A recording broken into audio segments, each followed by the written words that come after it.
Halo semuanya, ketemu lagi dengan saya di sini. Saya David Nabitupulu. Di video kali ini saya akan membahas topik materi biologi ya. Materinya itu adalah tingkatan organisasi kehidupan. Nah, materi ini merupakan submateri dari ruang lingkup biologi. Bagi teman-teman yang belum melihat video saya yang lain seputar dengan topik ruang lingkup biologi, itu ada metode ilmiah yang seperti ini ya, yang ini metode ilmiah. Kemudian ada juga cabang-cabang biologi ya, cabang-cabang biologi. Oke, jadi ruang lingkup biologi itu banyak ya. Nah, ruang lingkup biologi berikutnya adalah tingkatan organisasi kehidupan. Oke, tanpa berlama-lama langsung saja kita lihat pembahasan materi tingkatan organisasi kehidupan. Ini dia.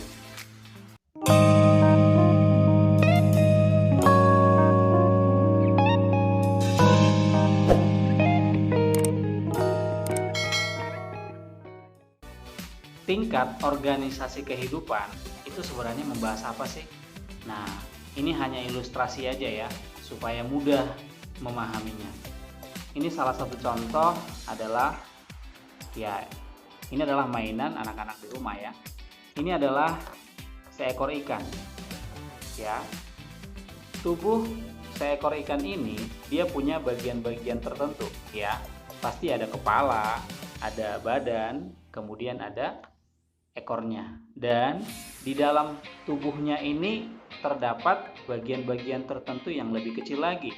Contohnya, ya kan, di dalam tubuhnya ini pasti ada insangnya, pasti ada jantungnya, pasti ada bagian lambungnya, dan yang lain sebagainya. Di dalam bagian organ yang tadi ada juga bagian yang lebih kecil, yaitu bagian misalnya ada selnya, ada jaringan, dan seterusnya. Nah, jadi itulah mengenai tingkatan dari tubuh si ikan, salah satu contohnya. Sama halnya dengan tubuh kita, tubuh manusia. Tubuh kita juga punya tingkatan dari yang terkecil sampai kepada yang kompleks. Dulu waktu SMA saya taunya kalau tingkat organisasi kehidupan paling kecil itu adalah sel. Itu sebenarnya nggak salah ya. Cuman ya ketika ada beberapa soal, variasi soal yang lebih banyak gitu ya, dan lebih kompleks, ternyata ada bagian yang lebih kecil daripada sel, dan itu harus dipahami ya. Oke, apa aja bagian terkecil dari sel dan sekaligus urutan-urutan dari tingkat terkecil, ini dia. Urutan tingkat organisasi kehidupan mulai dari yang terkecil, yang paling kecil ya, sebelum sel ya. Yang pertama itu adalah atom. Kedua itu ada yang namanya molekul. Ketiga ada organela sel. Keempat itu adalah sel. Jadi keempat itu adalah, si sel itu adalah urutan keempat. Nah, berikutnya ya hampir sama ya. Setelah sel itu berarti ada kelima itu ada yang namanya jaringan. Keenam itu ada yang namanya organ. Ketujuh itu ada namanya sistem organ. Kedelapan itu organisme atau individu. Kesembilan itu ada populasi. Ke-10 itu ada komunitas. Ke-11 itu ada habitat. Ke-12 itu ada ekosistem. Ke-13 itu ada bioma, dan ke-14 itu ada biosfer. Wow, berarti ada 14 urutan-urutan tingkat organisasi kehidupan mulai dari yang terkecil sampai yang terbesar. Tingkat organisasi kehidupan yang paling kecil dan terkecil ya kan. Paling kecil itu adalah atom. Kemudian yang kedua adalah molekul. Nah, apa ya beda mereka atom dan molekul? Atom itu adalah struktur dasar penyusun semua materi yang ada di alam atau yang ada di dunia ini. Sementara molekul itu adalah kumpulan dari beberapa atom, 2 atom atau lebih lah ya. Nah, jadi mudahnya contoh atom itu adalah atom karbon, atom hidrogen, atom oksigen. Nah, sementara kalau molekul kumpulan Misalnya ada molekul air, berarti H2O, ya. Bisa juga karbohidrat. Molekul itu contohnya ada karbohidrat, protein, lemak, asam nukleat. Mereka itu semua penyusunnya ada beberapa atom ya. Salah satunya adalah karbon, hidrogen, dan oksigen, CHO. Atom karbon, hidrogen, dan oksigen tadi itu akan membentuk suatu molekul ya, yang terdapat di dalam karbohidrat, protein, lemak, dan asam nukleat tadi. Dan semua molekul-molekul yang 4 tadi itu ada ditemukan di organela sel. Misalnya mitokondria, nukleus, lisosom, badan Golgi, dan yang lainnya. Makanya urutan ketiga, tingkat organisasi kehidupan yang paling kecil itu adalah organela sel. Nah, kita masuk yang nomor 4. Untuk yang nomor 4, ya sudah tahu ya, sel. Sel itu apa? Bagian terkecil, unit terkecil dari kehidupan makhluk hidup. Bagian terkecil dari tubuh makhluk hidup adalah sel. Nah, teori sel, sejarah sel kemarin sudah dipelajarin ya, sudah ada videonya. Bagi yang belum melihat dan menonton boleh disimak. Yang ini nih, boleh dibaca dan disimak. Berikut ada beberapa contoh sel yang biasa kita kenal, itu adalah sel tumbuhan. Ada juga sel hewan, ada juga sel saraf, ada juga sel otot. Tingkat organisasi kehidupan yang kelima adalah jaringan. Apa itu jaringan? Jaringan adalah kumpulan dari sel-sel yang memiliki ciri-ciri dan fungsi yang sama. Oke, contohnya itu adalah jaringan otot, jaringan saraf, jaringan darah, dan jaringan yang lain lagi. Banyak contoh. Yang keenam itu adalah organ. Organ itu adalah kumpulan dari jaringan-jaringan yang berbeda-beda dan memiliki fungsi tertentu. Contohnya itu ada lambung. Di lambung itu ada banyak yang namanya jaringan, darah, otot, bahkan yang lainnya. Bisa juga hati, bisa juga paru-paru, dan yang lain. Banyak contoh dari organ. Yang ketujuh itu ada namanya sistem organ. Sistem organ itu sendiri adalah kumpulan dari beberapa organ yang memiliki fungsi tertentu dan saling bekerja sama. Nah, contoh sistem organ apa? Kalau misalnya ada hidung, ya kan? Ada hidung, ada faring, ada laring. Berarti itu namanya adalah sistem respirasi pernapasan.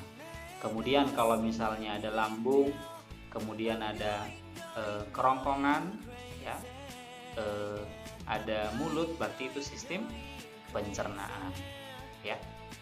Semua sistem organ yang sudah bekerja di dalam tubuh kita itu akan membentuk yang namanya organisme atau individu. Contohnya saya sendiri adalah individu, ya kan? Seekor ikan itu juga individu, ya. Jadi kalau dia individu atau organisme itu tunggal sendiri. Di dalam tubuh yang satu sendiri itu dia memiliki yang namanya sistem organ, memiliki jaringan, memiliki sel, memiliki organela sel, memiliki molekul, dan memiliki atom. Tingkat nomor 9 adalah populasi. Populasi itu artinya kumpulan dari individu-individu yang sejenis yang terdapat pada suatu tempat tertentu. Nah, di sini poinnya, populasi itu adalah sejenis. Contohnya, kumpulan dari manusia saja, kumpulan dari ular saja, kumpulan dari kucing saja. Jadi semuanya kucing, semuanya ular, semuanya manusia. Itu namanya populasi. Ya. Yang ke-10 itu ada namanya komunitas. Komunitas itu adalah kumpulan dari populasi-populasi yang berbeda. Ya, ini berbeda. Ya, contohnya di rumah. Di rumah itu ada manusia, ya, ada manusia pastinya kita. Kemudian ada kucing 2 ekor. Kemudian ada anjing contohnya. Nah, itu sudah termasuk komunitas. Bisa ya. Jadi bedakan populasi dengan komunitas. Tingkat nomor 11 adalah habitat. Nah, habitat ini merupakan daerah atau bisa dikatakan tempat tinggal makhluk hidup ya. tempat tinggal komunitas yang beraktivitas di sana. Nah, contohnya adalah sungai. Sungai itu ditumbuhi banyak tumbuh-tumbuhan kayak alang-alangan. Nah, itu adalah contoh dari habitat. Nomor 12 ada ekosistem. Ekosistem itu sendiri sudah biasa ya, sudah istilah yang umum ya. Ekosistem itu sendiri adalah hubungan timbal balik antara makhluk hidup dengan lingkungannya. Nah, di sini poin penting di ekosistem itu terdapat faktor abiotik. Ada tanah, ada matahari gitu ya. Nah, kemudian ada juga makhluk hidupnya ya. Nomor 13 ada bioma. Nah, bioma itu sendiri apa? Bioma ini bisa kita katakan suatu dataran yang lebih luas yang ada di bumi ya. Nah, contohnya ada padang rumput, bioma tundra, taiga, bioma hutan hujan tropis. Nah, jadi ada di bioma itu terdapat tumbuhan yang dominan dan hewan yang dominan atau yang spesifik biasanya. Yang terakhir itu adalah biosfer atau lapisan bumi. Jadi kumpulan dari bioma-bioma pada makhluk hidup itu akan membentuk zona yang lebih luas, disebut dengan sebagai biosfer atau lapisan bumi. Nah, coba kita simak beberapa contoh soal seputar tingkat organisasi kehidupan.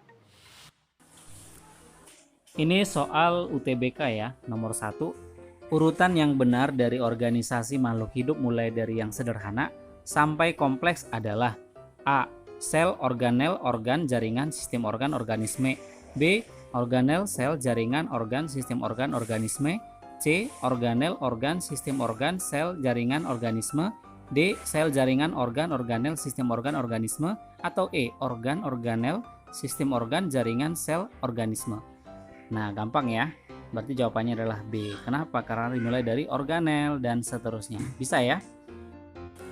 Soal nomor 2, seseorang yang sering makan terlambat mengalami penyakit infeksi pada lambung. Lambung dipelajari pada organisasi kehidupan tingkat titik-titik. A. Sel, B. Jaringan, C. Organ, D. Sistem organ, E. Ekosistem. Nah, di sini pertanyaannya adalah lambung. Lambung itu kan organ, berarti jawabannya adalah C. Organ. Mudah ya? Demikian pembahasan materi topik tingkat organisasi kehidupan ya. Sudah selesai topiknya, pembahasannya juga sudah selesai. Jadi buat teman-teman, secara khusus buat adik-adik yang di kelas 10 SMA, video ini semoga bisa membantu memudahkan kalian belajar biologi lagi ya. Dan kalau misalnya ada kritik dan saran, silahkan di kolom komentar ya. Oke, itu saja materi hari ini. Terima kasih buat waktunya sudah mau menonton video saya sampai selesai. Saya doakan mudah-mudahan kalian semuanya sehat, rezekinya lancar, dan segala urusan dipermudah. Oke, jangan lupa dukung terus channel saya ini dengan cara like, share, komen, dan subscribe. Karena subscribe itu gratis. Oke, terima kasih teman-teman. Dan kalau ada yang mau request materi apapun itu boleh di request di kolom komentar. Sampai bertemu di video yang berikutnya. Terima